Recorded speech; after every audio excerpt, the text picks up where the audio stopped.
All right, good evening. My name is Kevin Ring. I'm president of FAMM, formerly Families Against Mandatory Minimums. If you are already a FAMM member, you know basically what we stand for. And a lot of people have asked us to look for opportunities in their states. And in California, that's no different. And so a lot of our families have hoped that we would get engaged. And we are excited that there are a lot of opportunities to get engaged in promoting sentencing reform. If you know anything about FAMM, you know we think there are too many people sent to prison for too long. And while they're there, they don't get many opportunities for rehabilitation, growth, treatment. And we're very good at throwing people away, but we're not very good at giving people a second chance. And so what we're hoping to do is create more mechanisms, whether that be compassionate release, eliminating mandatory sentences, second look laws, clemency, for system actors to review extreme sentences so people can get a second chance. The goal is not to let everyone out of prison, but it's to stop throwing everyone away, which is what our system does currently. And so I'm so excited that we have this great panel here tonight to talk about things that are happening in California in different areas of sentencing reform, and then hopefully to answer your questions and talk about how you can get involved. One thing we're extremely excited to do is help people become advocates, especially people who have loved ones in prison, who know the problems firsthand. And so we're grateful for you taking time to join this conversation. And if you don't get a chance, if you're not watching us, if you're watching us on tape, thank you. And please share this with as many of your loved ones as you can. So without further ado, I'm going to introduce our special guest. We're going to have a great panel to follow up who are policy experts, but I want to start with sort of the man of the hour, Senator Scott Wiener, who is a senator from California's Senate District 11. He's chair of the Senate Housing and Ethics Committee and is on the Senate Public Safety Committee. For purposes of tonight's discussion, we're most excited that he is the sponsor of SB 73, a bill to eliminate certain drug mandatory minimums. He's been a champion for criminal justice reform during his time in the legislature, and he's been in the California Senate since 2006. So thank you, Senator, so much for being here. Thanks for all that you've done, and we're excited to hear about opportunities in California for reform. Great, thank you, Kevin. Thank you for your work and everyone who's involved in FAMM, all the advocates, family members, people who are really on the front lines, whose lives have been upended by this just disaster that we call criminal justice system, which has gone just so far off the rails and has moved from a system designed to keep people safe to a system that I don't even know what it's designed to do anymore, but it's having the effect of tearing apart families, tearing apart communities, just really damaging particularly Black and Brown communities with no real benefit to society. It doesn't make us safer. It costs us an enormous amount of money when we look at what we spend on prisons and jails in California. So much of that money could be going to improving our education systems and access to healthcare and investing in some of our neglected infrastructure and expanding childcare vouchers for working families. There's so many things that we could use that money for to actually make people's lives better and to actually move away from the school to prison pipeline. And instead we choose to expand, to invest ever more in this system. And, one of the things that really, fuels the system is it's over sentencing, but particularly the move over the last 30, 40 years towards more and more mandated sentences. Where we, because there was a mistrust of judges, and that mistrust sometimes ran across the political spectrum. But so trying to take discretion away from judges and to mandate all sorts of base sentences and enhancements, and all of a sudden you have someone who committed, say a property crime who's now facing 8, 10, 12 or more years incarcerated. And it makes no sense. We, of course, need to make sure we have good judges. And I think when you look at the diversity of our bench now, it is so much better than it was decades ago. There's more work to do. We have more diverse backgrounds, but also more diverse types of lawyers, not just prosecutors on the bench. And so we need to give judges the ability to look at the facts of a case and determine, is this person a danger to society? Or is this someone who's, did some things that were bad and can be rehabilitated? Does this person need to be incarcerated at all? And if they do need to be incarcerated, can it be for a short period of time? And does it need to be for a long period of time? And right now, we're not trusting that decision-making process, and we have all these mandates, and it's like this huge onion. If you remember, like when you go get an onion, not the small ones, but the really, really big ones that you can just keep peeling away for hours. It's like that, peeling one level after the other. And eventually you get to the core, and we're not there yet, but we're making some progress. So in the last 4 or 5 years, we have taken some steps in the legislature to try to start reversing mass incarceration by removing some of these enhancements and mandates. So we passed legislation to increase judicial discretion in whether to impose enhancements at all. That was Senate Bill 180. We granted district attorneys the ability to petition for resentencing when there's been a change in the law, repealing a certain kind of sentence and looking back at some of the past cases and saying, hey, why don't we retroactively get rid of some of those sentences, providing that ability to petition the court. We have repealed some of the most common sentence enhancements, including a 3-year sentence enhancement, and then legislation that I authored, Senate Bill 136, that repealed the most common sentence enhancement, which is a 1-year enhancement for every prior felony conviction that you had. And then this year, my colleague, Senator Ben Allen from the Santa Monica area, has legislation to make those sentence enhancements that we repealed retroactive, so that people who are currently serving time with those enhancements can petition the court to have those enhancements stripped away so that they can get out of prison earlier. And that is Senate Bill 483.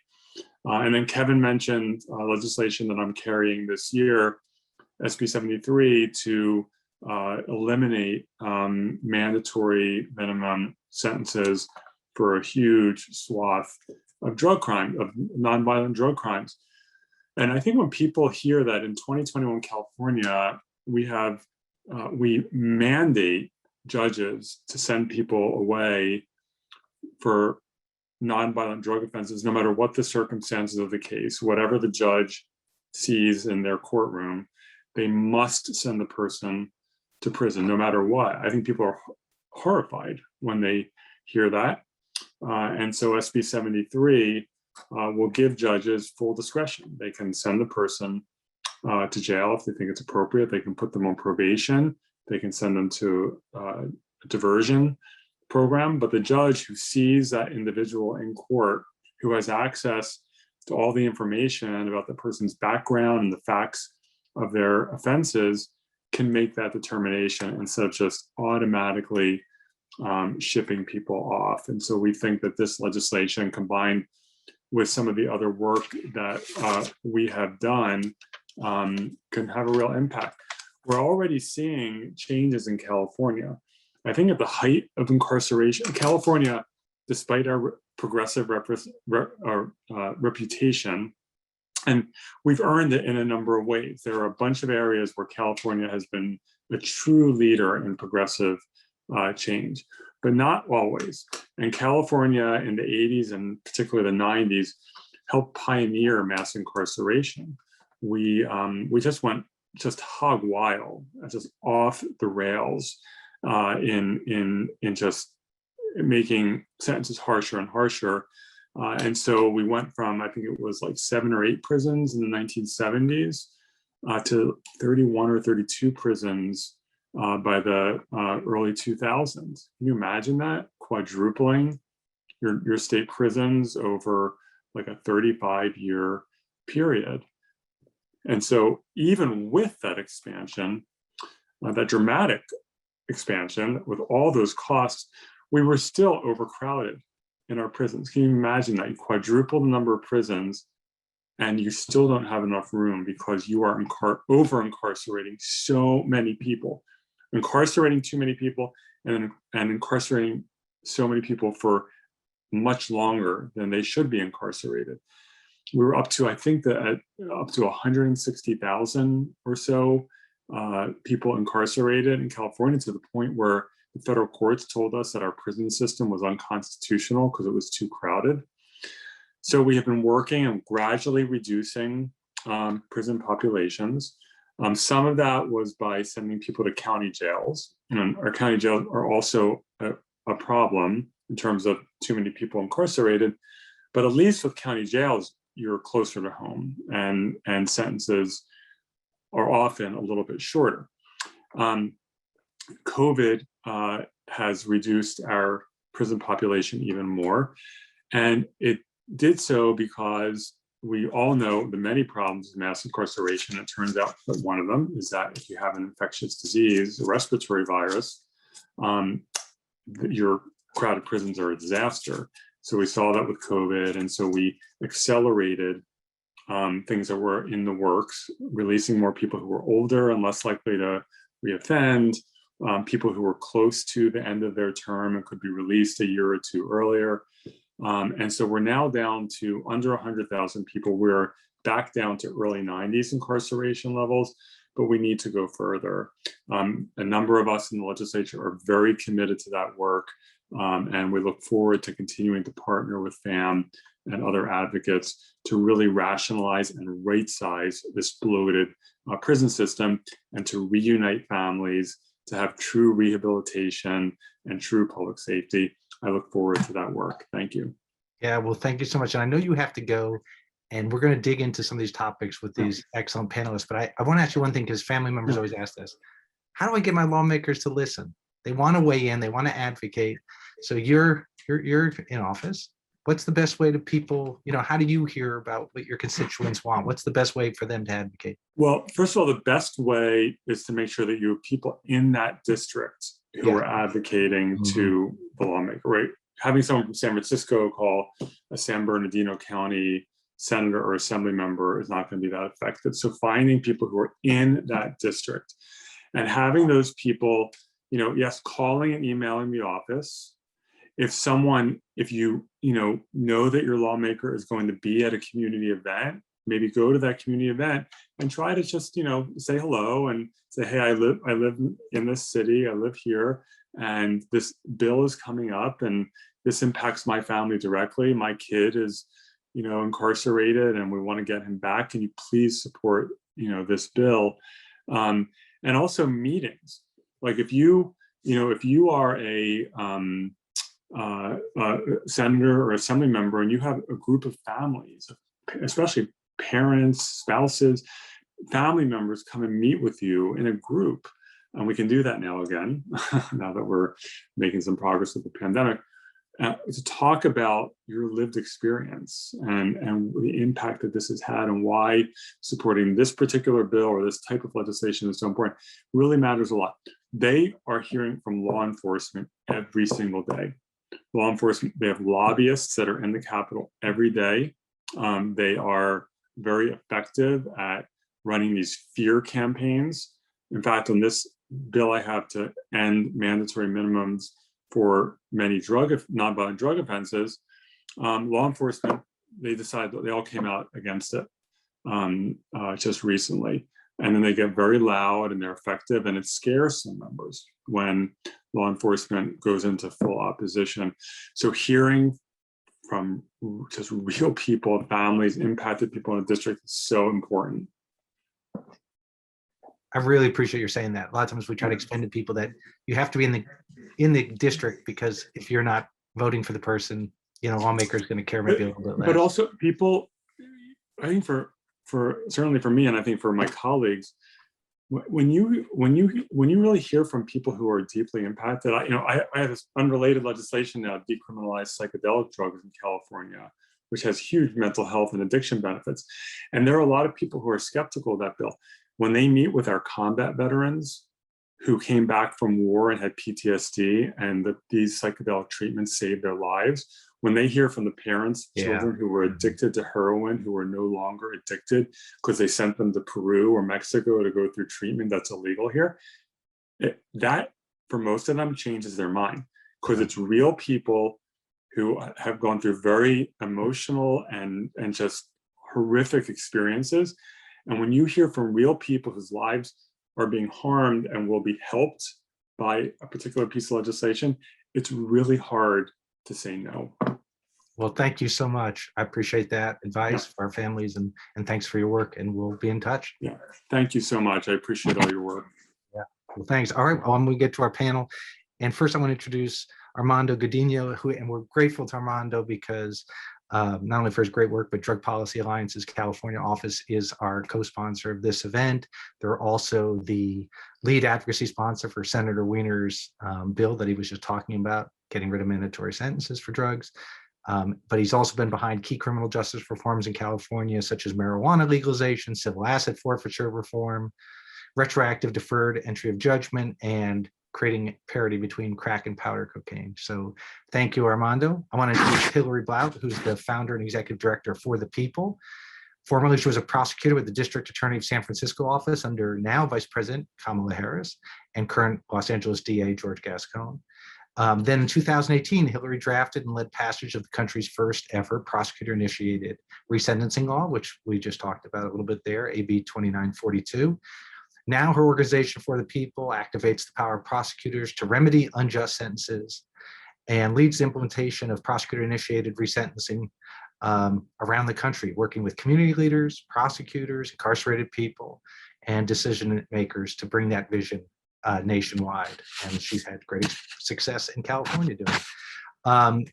Kent Williams will be joining us shortly. I'm going to introduce Lieutenant Diane Goldstein. She's the executive director of LEAP, friend of FAMM's from other states and nationally, Law Enforcement Action Partnership. Lieutenant Goldstein is a retired lieutenant with the Redondo Beach Police Department with 21 years of experience in law enforcement. She retired in 2004 as their first female lieutenant. She's now the executive director of LEAP, and LEAP mobilizes and utilizes the voices of current and former law enforcement in support of drug policy and criminal justice reform. Thank you for joining us. Fernando Murillo is program coordinator for the Amend program at the University of California, San Francisco. Thanks, Fernando. The Amend program is a public health and human rights focused program that works in prisons and jails to reduce the debilitating health effects of these facilities on residents and staff alike, while simultaneously joining policymakers and community leaders to demand a better new system of accountability and healing with human rights and health at its center.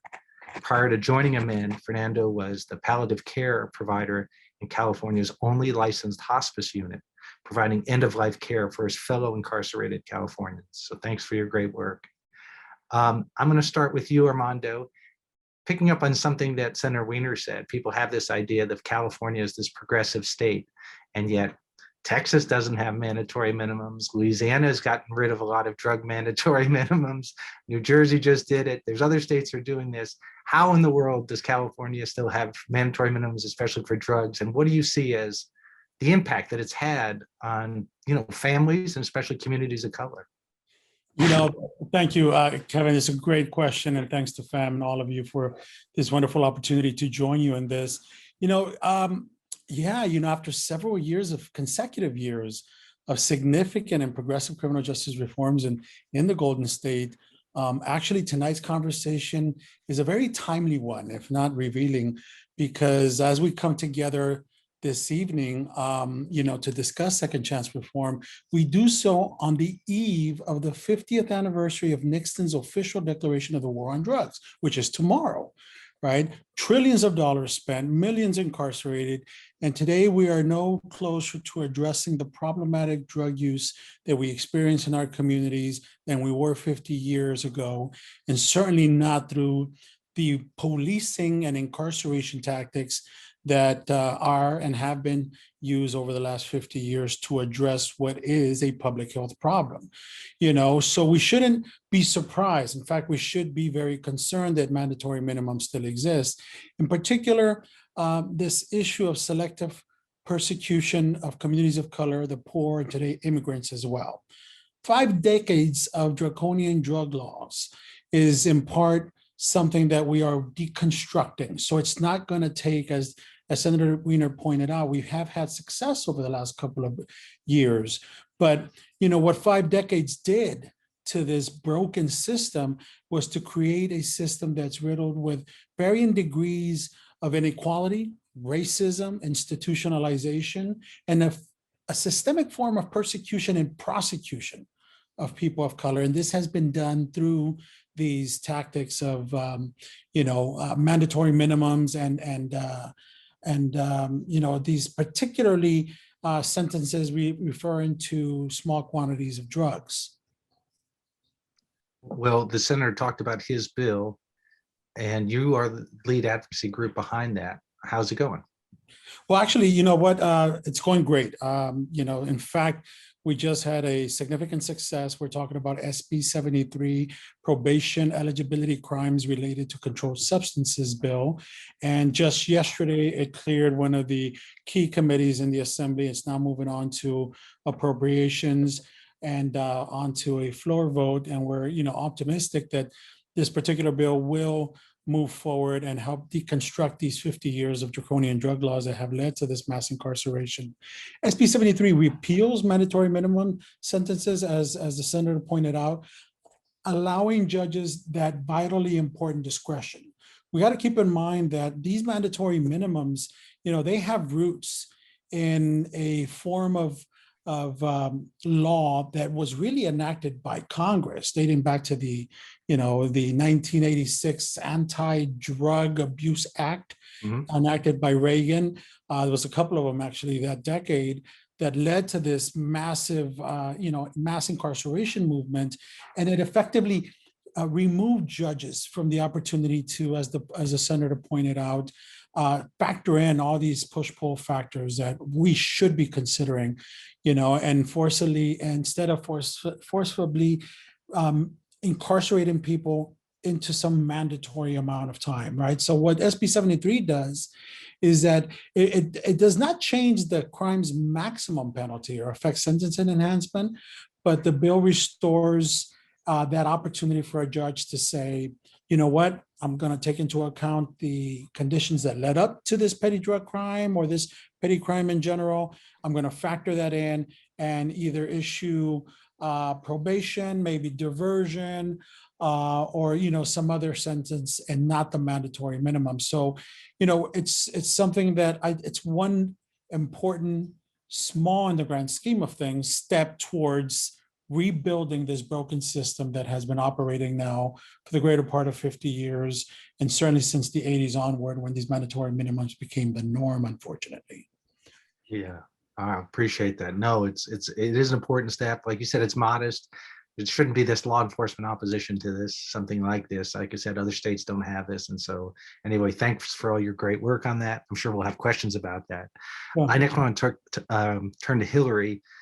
As we were mentioning, and I mentioned in the introduction, you're instrumental in passing AB 2942 in 2018, which, for people who don't know, gave district attorneys the power to petition courts for resentencing as a way of providing a second look when people had received extreme sentences. What was the impetus for the bill? And I think what people want to know is, a lot of times, is it being used? Well, thank you so much for having me and letting me speak about the bill and our work. I have to say that, like, part of the impetus was really working alongside people like you, Armando. I'm a former prosecutor. I was taught how to do things a certain way. And when I stepped out of that role, I certainly saw things as a prosecutor, Black and brown people cycling in and out, felt compelled to at least know that the cases that I was handling, that I was thinking about some of these broader impacts. But when I stepped out of that role for what I thought was going to be a short stint, and then I was going to go back to being a prosecutor, I had the great privilege to work with a lot of community organizers. And so they sort of took me under their wing and took a chance on me and really schooled me in things that you can't read in a book. And so, and so during that work and working alongside of all of these folks that had been doing it for far longer than I had been doing it, there was this momentum, that I was starting to understand. I mean, as a prosecutor, I hadn't even heard the term mass incarceration, right? Which is, a shame. And so as this work was building and I was learning more and more from all these organizers and activists and system impacted folks, and academia, right? And public defenders, and legislators, right? Like Senator Wiener, like all these legislators are getting involved, and you look to the left and you look to the right, and it's like, well, where are the prosecutors? Like they're nowhere to be found in this conversation. And I think it was understandably, it was the notion that they're not going to be allies in this work. So why would we bother? We will be trying to get new prosecutors elected and trying to do other things to hold them accountable, but to work alongside of them, they just are not going to be an ally in this work. And I understood that, but I also had seen some of my own colleagues that when I started to learn more and started to see things in a broader context, that I saw some of my own colleagues when I would share with them what I was learning. I saw interest, and I also saw that there was an opening. And so it was a combination of seeing the field and seeing this huge gap that prosecutors were not part of the reform conversation in the way that they should have been. And it also was hope that if we were able to create something that was universally prosecutors could agree with, that maybe we do have a chance to have them involved in a real way. And so that was the impetus. And the question was, if somebody has rehabilitated, right, and they're no longer a threat to public safety, we can argue about whether they were to begin with, but let's just say that today we agree that they are not a public safety risk. If you, a prosecutor, believes that that person is no longer a public safety risk, do you think they should continue to be incarcerated? Well, of course, the answer is no. Okay, well then if the answer is no, if there was a law on the books that allowed that person to get released, would you stand in the way of that? Well, no.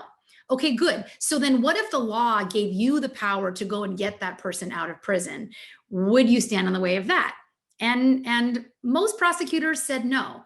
And so that was the impetus to creating this law and doing something that was broad, that gave prosecutors broad discretion. And the discretion is only to get people out of prison, but it was broad that we didn't have any carve-outs or exclusions, right? Because as I had been educated and trained, that so many of the reforms that had passed, and possibly because they needed to be that way to get passed, but they had these carve-outs, right? And so I was, enlightened around this notion of deserving and undeserving, and all these organizers, especially folks from All of Us or None.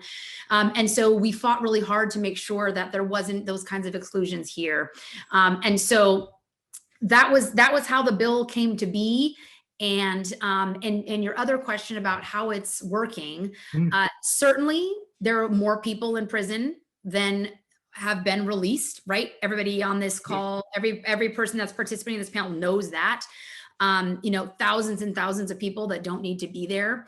And so we, across the state, it's about 75 people. A big percentage of that has come out of San Francisco, but we also have other prosecutors throughout the state that are also, this is my dog. Other prosecutors throughout the state that are conservative, moderate, progressive, because again, this isn't just if you're progressive, then you do the work. It's all prosecutors across the country, across the state and across the country that need to be leaning in and doing this work. So we hope to see more. We're fighting to get more people home. We're fighting to get more prosecutors involved. But that's kind of what the status is to date. Well, somebody's already asked, I was going to ask you this, and somebody just said, people, especially families whose loved ones, they've seen, prosecutors go after their loved one in a way that they think, geez, these people. And, you know, and I love what you're doing, because I feel the same about corrections officers, which is we need everybody in the system to be allies. And in some things they do agree, so we shouldn't write anybody off. Prosecutors are the easiest one, I think, for all of us to write off, because we have this in our head. But I mean, you're finding, I mean, I think you're doing what has to be done, which is reaching out to this group, making them part of the conversation. Are you encouraged as you do that? Do you think there's momentum building that people are saying, yeah, maybe we could do things differently? I do. I mean, there are certainly some counties and some prosecutors that are more, they have different constituencies, they have a different sort of framework or ideology, but I have yet to engage a prosecutor or reach out to a prosecutor that says, no, I want people to be incarcerated, even if they're served their time, you know, did a crime, served the time, they're rehabilitated.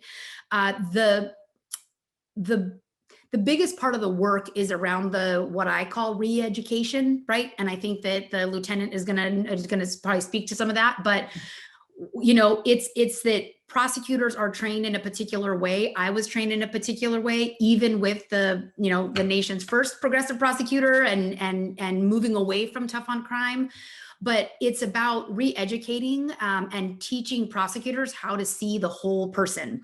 And Armando spoke to this so eloquently, and this was certainly lost on me when I was a prosecutor, but it's true that the impact of mandatory minimums was to say, we don't care about this person's story. We don't care about what hardships they had. We don't care about the ACID. None of that matters. And so we only care about what the number is in terms of what we can get. And so this process, which many of us are doing, is we are trying to build back and put back to the court and back to the prosecutors the fuller story, and getting prosecutors to see that this is, as we talk about, this was a chapter in a person's life, but you haven't considered the chapters before, right? What led them? What were the drivers? And you certainly aren't considering the chapters yet to be written. And so it's a re-education. And so we take our time. We have a lot of patience to do this education.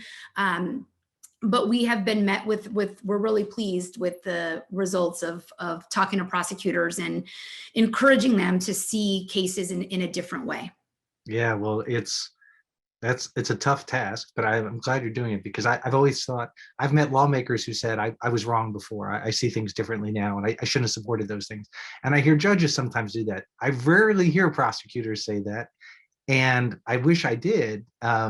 And I'm glad that, I mean, you have the humility to say, hey, I wish I saw things differently when I was there, and now maybe you can use that wisdom on some other people. I'm gonna go to Fernando. For people who won't know your background, you spent 5 years working with the sickest people in California in the prison system. California right now has 2 available mechanisms for releasing sick people on the books, but neither seems to work as effectively as it could. Can you give us a sense, because I always think FAMM ran this program called Visit a Prison, because I think sometimes you can't know what the population we're talking about unless you visit and meet these people. So can you talk about your experience working with people like in the hospice center and the rest, and why mechanisms like compassionate release are so important? First and foremost, I'd like to thank you guys for welcoming me to the FAMM panel. And I would just like to communicate to not only the panel, but everybody watching, that I like to be the representation of the humanity of the people that I've left behind. I just wanted to make that clear, because we're people, we're human. I just want to represent that humanity in this space for a moment. And just let everybody know that the seriously ill people who are in prison, and especially sick older adults in prison, suffer extreme medical vulnerability simply by nature of being incarcerated. No matter how skilled and dedicated, a prison healthcare person like myself are at our jobs, and how devoted we are to the care of these patients, prison is not a hospital. I need to emphasize that the prison is just not a hospital. We could do so much better as people, as a society, at placing, the most vulnerable people in our population, back into the community and healthcare settings before the illnesses become threatening, before, for example, in the next viral outbreak, or certainly during any palliative timeframe. It is extremely heartbreaking to watch so many people that have been identified as being qualified for compassionate releases, and watching the process drag out as it goes through its bureaucratic motions, and watching so many people that have been granted their compassionate releases die while in the process of waiting to go home. Yeah, it's heartbreaking to see. It's heartbreaking to experience, to hold the hands of people, the most vulnerable people in our communities dwindle away. And I felt our society punish people to death, even when they didn't have, death sentences. And it's been heartbreaking to see. And I feel like there's a sense of urgency to address the issue, a humanitarian issue, a medical issue, a public health issue, for us to be fully aware of the fact that this is happening. This is real. I have, raised and lowered so many gurneys and charged so many batteries of, so many people on a morbid level of putting them in body bags and loading them onto those gurneys and sending them to freezers one at a time.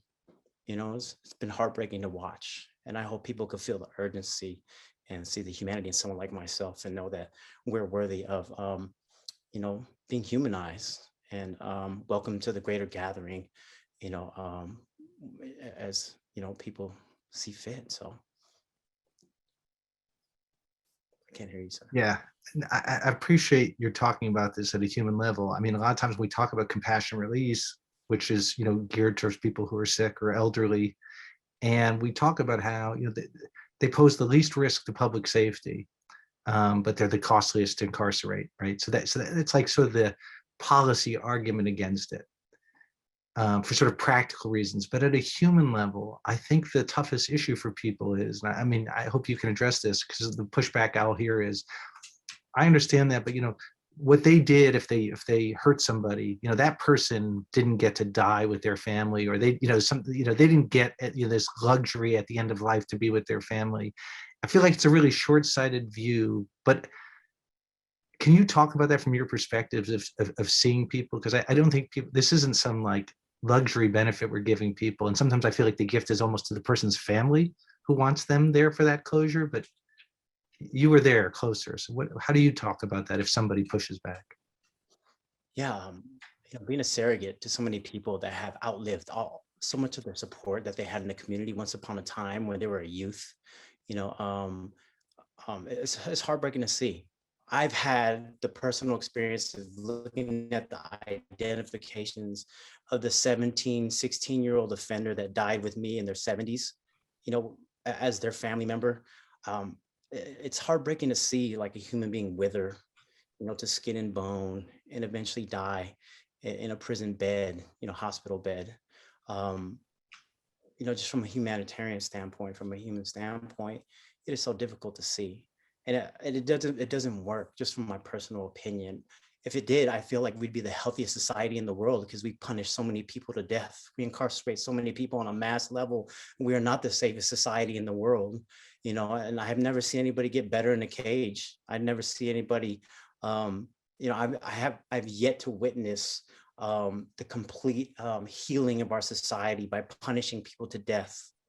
It just doesn't work. Yeah, I appreciate that. Well, last but certainly not least is Diane. And I would use Lieutenant, but you said it was okay to call you Diane, so I want people to know I'm being respectful.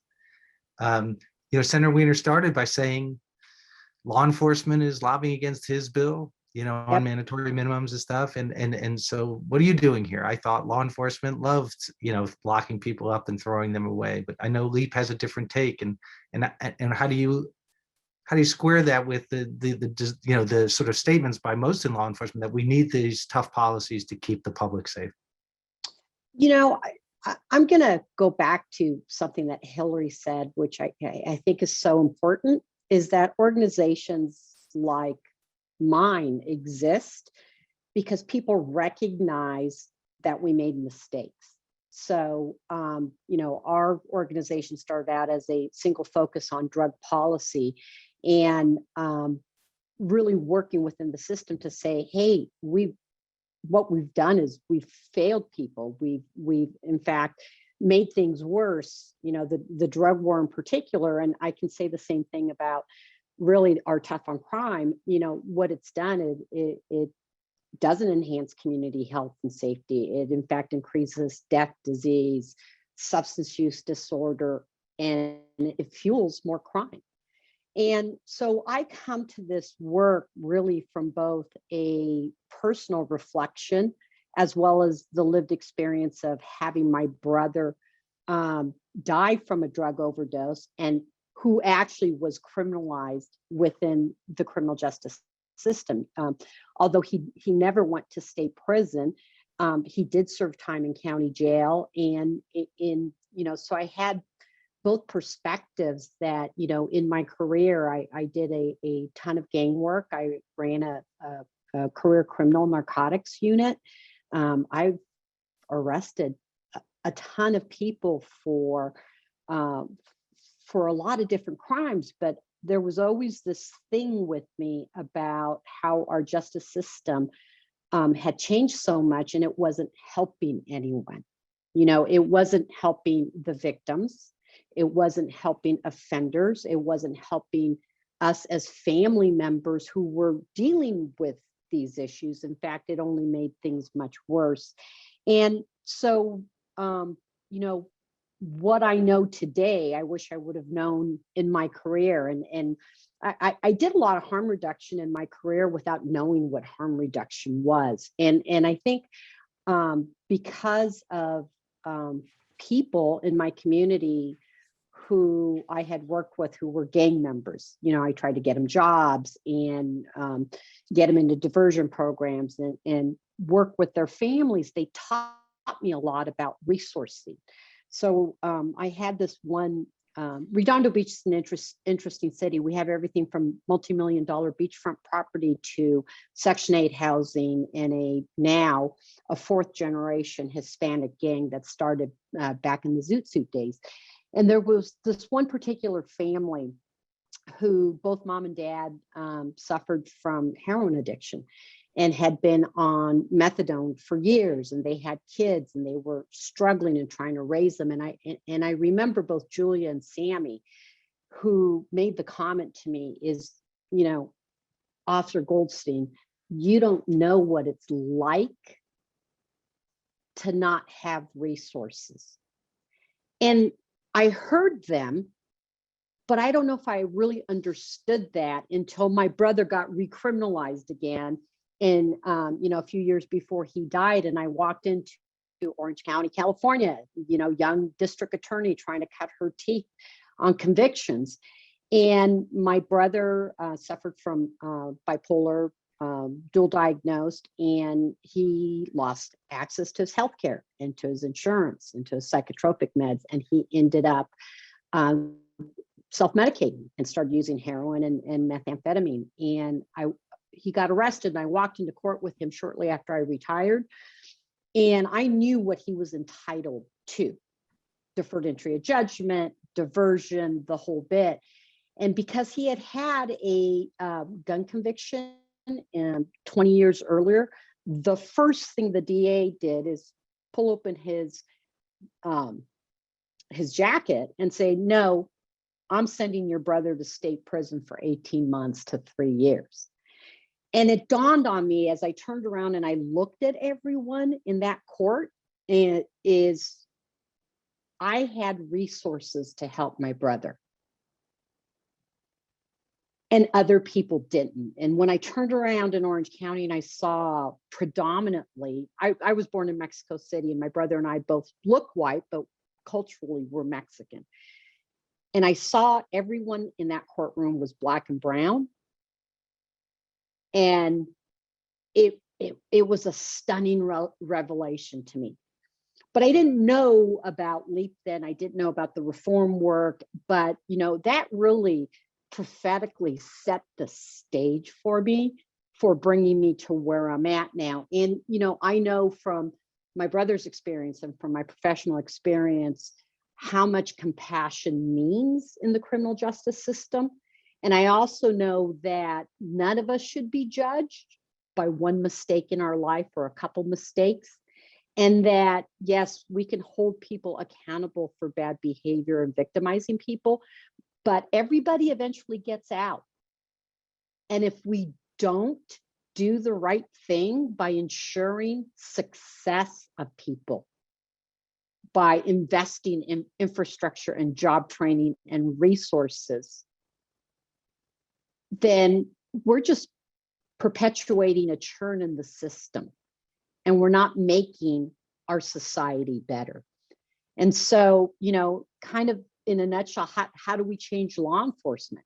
You know, we change law enforcement every single day by going back to them and saying, your job would be easier if we invested resources, because the more you criminalize people, the more collateral consequences we have. They can't get jobs. So they go back to the only mechanisms they know on how to survive. You know, it's a very complicated issue, and it's hard work. You know, but I can tell you that there's a significant amount of criminal justice professionals. Otherwise, my organization wouldn't exist. You know, we have probably over 300 speakers, 5,000 criminal justice professionals that basically align with us. You know, we bring weight to the system that says we have to reimagine not just policing and transforming it, but the entire criminal justice system. Yeah, no, I appreciate that. And I'm just sitting here thinking, I mean, I've talked about this in other places, but I was a former congressional staffer, and I was involved in writing some really terrible criminal sentencing laws when I was young, working on Capitol Hill, and I didn't have the perspective that I got later in life. And it just, you know, I was doing that as a staffer, and Hillary was talking about as a prosecutor, young prosecutor, and you in law enforcement. And I think it is important to sort of say, you know, we could have done better, and, you know, and people can learn from that. And having people involved is great. I'm glad. Kent, can you hear us? You're muted. So can you unmute? Hi. Oh, there you go. So Kim, I didn't even get a chance to introduce you because you weren't here before, but we talked about the prosecutor initiated second look law, and you were the first beneficiary of that. And had you not received that, you would not have been eligible for parole until 2052. Correct. But now you're home, you're with your family. Can you talk a little bit about what that's meant to you, and like help people understand why we need second looks and second chances? Oh, yeah, it's been so surreal, man. I've been out 2 years, just a little bit over 2 years now, and it's the transition has been difficult, but it's been good. It's been a learning process. I mean, I had 75 years to life. I lost one of the life sentences in 2012 when the law changed, but it was 75 years to life for property crimes, non-violent. Wow. And, you know, after doing that much time and then coming home without any, you know, because I was close custody for 14 years. So what that meant was I wasn't able to go behind the wall and get a trade. I've had 3 really good jobs, and they had to let me go because of my work history. And that was difficult, you know, within itself, to be turned down like that. But other than that, as you see, my lovely wife, this is Faye, sitting next to me, and, you know, a daughter that I hadn't seen in 26 years, and also 9 grandchildren, just thrown on at me at one time. That's how I met my grandkids. My daughter went to Africa for 3 months, and I had to get permission, you know, and stuff like that. But I went up there, and that's how I met my grandkids for 3 months. It was just me and my wife and 5 kids that I've never seen before. Mm-hmm. That was funny. That was interesting. We fought, and the oldest one, he's 18 now. And he's like, "Granddad, you owe me. You owe me." You know, he's fighting, fighting at me and stuff. But I had to explain to him all my grandchildren, you know, I went to prison, you know, Grandpa did some things that he shouldn't have done. And but now I'm home. I explained to him what I did, and the consequences of using drugs, and usually that leads to crime, and crime leads to prison or death. Right. And I got a chance. Let me ask you this. People say, you know, I'm sure you've heard this, and we hear it all the time as advocates. don't do the crime if you can't do the time. And I think people don't understand how much time that people get for these crimes. And I mean, was it your sense, I did something wrong, I needed to be held accountable, but this punishment was just totally out of whack compared to what you did? Yeah, I mean, my wife, she hung in there with me too. She didn't miss a beat. 17 years in the CDC, and then of course 2.5 years fighting the case before they didn't give in at all. So it didn't matter if at that time I had District Attorney Bonnie DeManis, which now I believe she's a 3-strike advocate at Stanford, the same lady that sentenced me at that time. Mm-hmm. That's amazing within itself. But I think I had to just ask myself, I had an epiphany. I had, I guess you can call it a meeting with God, and in the Hulk, and in the shoe, alone with God. And he showed me some things. He really showed me some things that changed my life around. Because as you know, in 2004, the 3-strike law failed. Oh my God. And you could hear a pin drop in that prison that morning. When I went to bed, we were winning like over 1 million, at least 1.5 million votes. We were winning, and so everybody's excited. And and the next morning we lost. So I lost it. I said, hey, I'm never getting out, and I'm just a liability and a burden to my family. I'm gonna go ahead and just end it. And couldn't even do that. God, I couldn't even end my own life. And I tell you, I went in that cell, and an angel came through that back wall. A cherub came through the back wall. All I seen was the head, and he came in that cell, and he said, "It's not over until God says so." It was my dad's voice. I fell out on the floor in that place, man, and started speaking in tongues. And the sergeant came and ran and looked through the little glass. He said, "Ain't nothing wrong with him. The Holy Ghost got a hold of him." And that was my turning point right there. And then my wife had also predicted that. She said, "You're going to parole from Donovan." At that time, that level 2 was not even built. They had a special prison that they built, like the Mendez brothers were in there, and Suge Knight, and some other entertainers were in the same block that I was in. And so she knew, when she told me that, I said, you got to be crazy.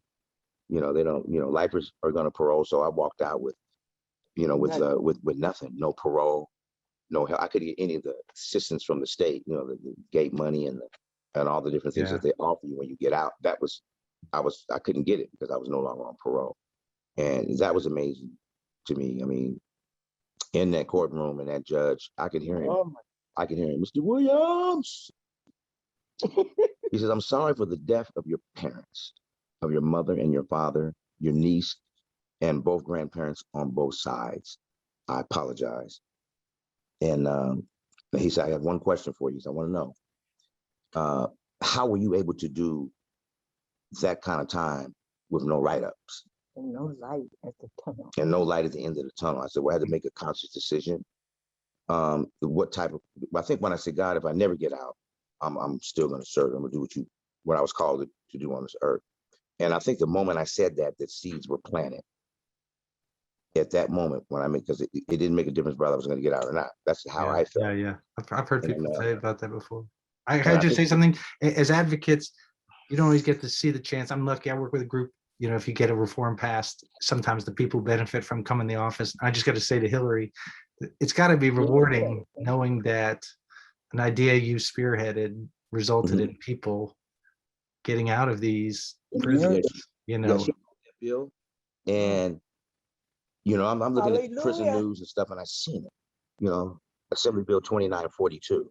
Thank you, Hillary. Because there was Bishop Bowser, which is an advocate, tried to do something a little bit before that, and it didn't work. The gates shut. And I said, well, if I never get out here, and then the seeds were planted, and then I got to meet Hillary Blout, and she came down, and she's just amazing, and Senator Ting, and just the whole team that were involved in getting 2942 to pass.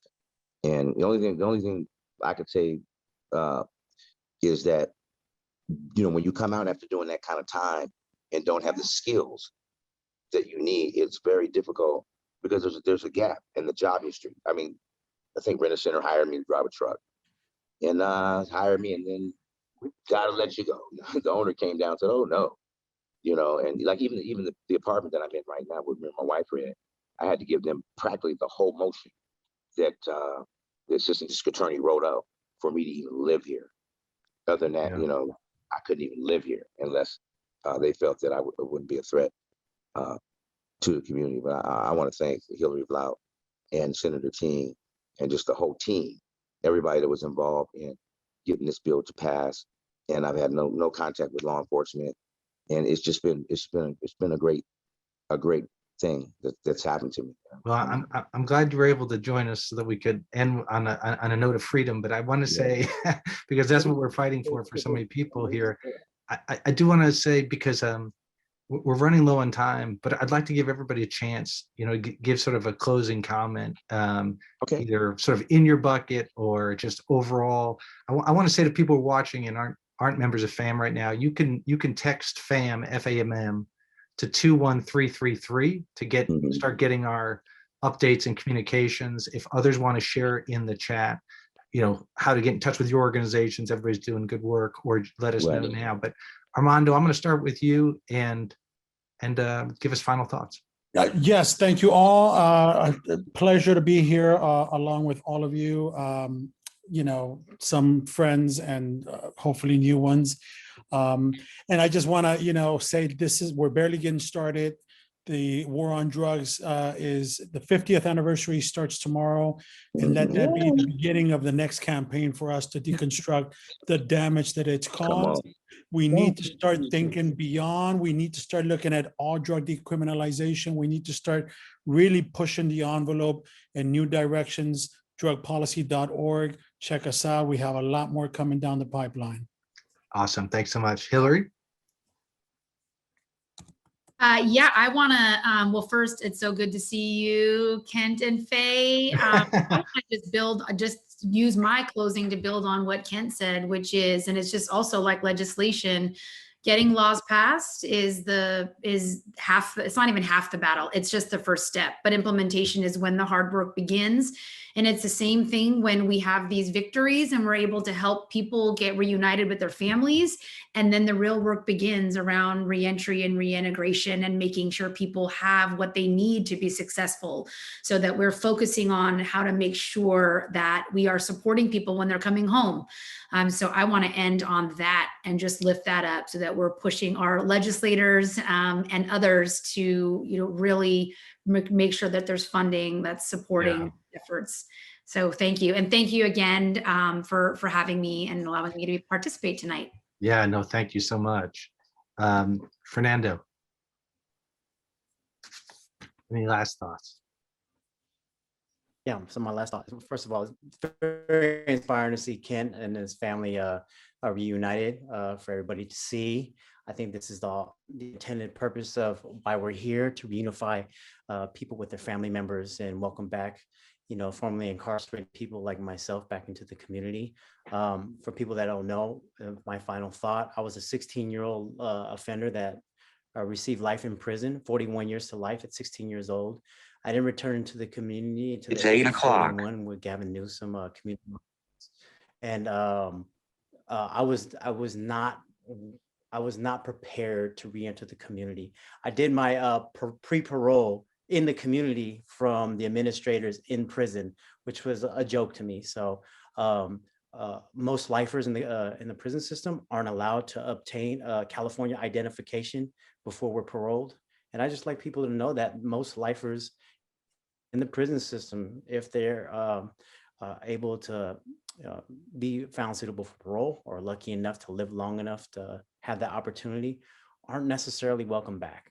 So I would like people to know that it's a struggle for a lot of long-term offenders, and I think more people in the community need to learn more about that. So, hey, well, hope we can continue to educate more people in the community about what happens with long-term offenders and offenders period in the prison system re-enter the community. So, thank you.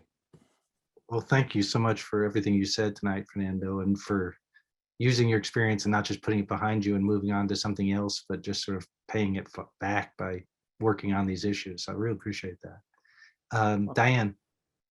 Yeah, I want to briefly just chat about collateral consequences and why all our work is so important.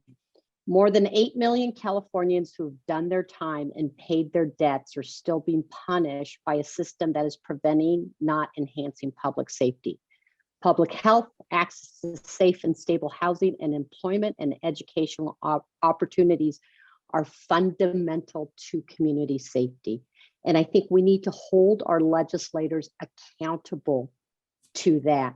And collateral consequences today, there's, I think, something like 4,800 laws in California alone that impact success to people who have, in fact, paid their dues to society. So we're here to help in the legislative area in any way possible to reduce the harms of the criminal justice system and to change the metrics of policing and prosecutors. We need to do justice, not just mindlessly arrest people.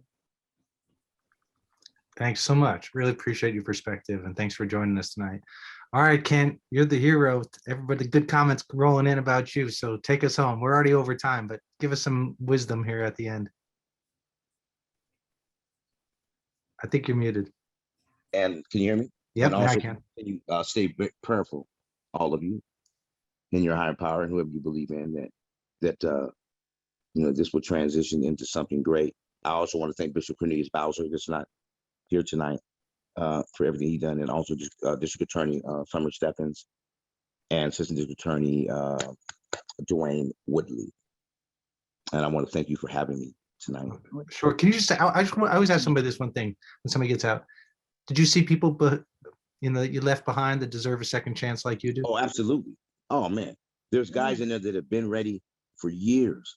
They've completed their college program. They haven't had any write-ups in over 15, 20 years. And they're just a force to be reckoned with on the inside that need to come out. They need to come out and have a voice on what actually is going on. Well, that's great. You can help them. Yes.